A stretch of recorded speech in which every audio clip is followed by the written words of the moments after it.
தோனி முதல் ராகுல் டிராவிட் வரை அடுத்த சிஎஸ்கே பயிற்சியாளராக வாய்ப்புள்ள 5 பேர் யார்? சிஎஸ்கே அணியின் தொடர்ச்சியான தோல்விகள், சேப்பாக்கம் கோட்டையில் கூட வெற்றி பெற முடியாத நிலை, ஸ்டீஃபன் பிளமிங் 17 ஆண்டுகள் கழித்து விலகிய முடிவு ஆகியவை சேர்த்து அடுத்த பயிற்சியாளர் யார் என்ற கேள்வியை எழுப்பியுள்ளது. ராகுல் டிராவிட், ஹேமங் பதானி, தினேஷ் கார்த்திக், ரவிச்சந்திரன் அஸ்வின், மகேந்திர சிங் தோனி ஆகிய 5 பேரும் இந்த பதவிக்கு முக்கிய நபர்கள் என பேசப்படுகிறது.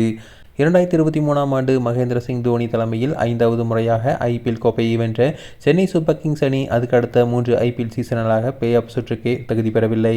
ருத்ராஜ் கெய்க்வாட் தலைமையில் 2024 ஐபிஎல் சீசனில் 5வது இடத்தை பிடித்த சென்னை அணி 2025இல் படுமோசமாக விளையாடி 10வது இடத்தில் முடித்தது. இந்த சூழலில் நடப்பாண்டு ஐபிஎல் தொடரில் சிஎஸ்கே கம்பேக் கொடுக்கும் என பிளே ஆஃப் சுற்றுக்கு முன்னேறும் என்றும் எதிர்பார்க்கப்பட்ட நிலையில் சஞ்சு சாம்சன், ருத்ராஜ் கெய்க்வாட், ஆயுஷ் மாத்ரே, சர்ஃப்ராஸ் கான், உர்வில் பட்டேல், சிவம் தூபே போன்ற வீரர்கள் இருந்தும் 8வது இடத்தில் தான் முடித்தது.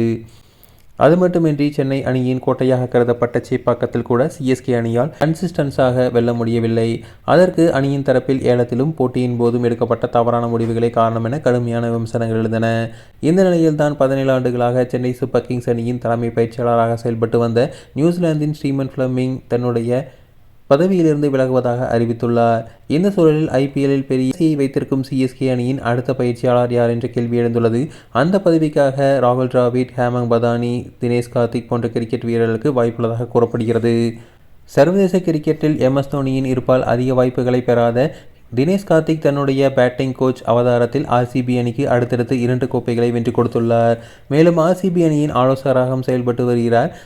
ஐபிஎல் கிரிக்கெட்டில் ஆர்சிபி அணியின் பேட்டிங் அணுகுமுறை முற்றிலும் மாறியுள்ளது. இப்போது சிஎஸ்கே அணியில் விளையாட வேண்டும் என்ற ஆசை இருந்ததாக கூறியிருக்கும் தினேஷ் கார்த்திக் சிஎஸ்கே அணிக்காக பயிற்சியாளர் பொறுப்பை பெற்றால் அவருடைய நோக்கம் கோப்பையை வெல்ல வேண்டும் என்று ஒன்றாக இருக்கும் என்பது சந்தேகமில்லை. மேலும் தலை சிறந்த பயிற்சியாளராக கருதப்படும் ஆண்டி ஃபிளவரிடம் நீண்ட காலமாக பயிற்சி பெற்று வருவதால் வேறு அணிக்கு பதவி உயர்வு பெறுவதற்கு தினேஷ் கார்த்திக் தகுதியானவர் என்றே பார்க்கப்படுகிறது. மேலும் சென்னை சூப்பர் கிங்ஸ் அணிக்கு மகேந்திர சிங் தோனியை விட சிறந்த தேர்வு உண்டா? அவரை பற்றி சொல்வதற்கு வேறு ஒன்றுமில்லை. தோனி என்றால் சிஎஸ்கே, சிஎஸ்கே என்றால் தோனி. இந்திய அணியின் ஜாம்பவான் பல ஆண்டுகளாகவே சென்னை அணியில் ஒரு பயிற்சியாளரை போன்றுதான் செயல்பட்டு உள்ளார். அதை இப்போது முறைப்படுத்துவது மிகவும் சரியானதாக இருக்கும்.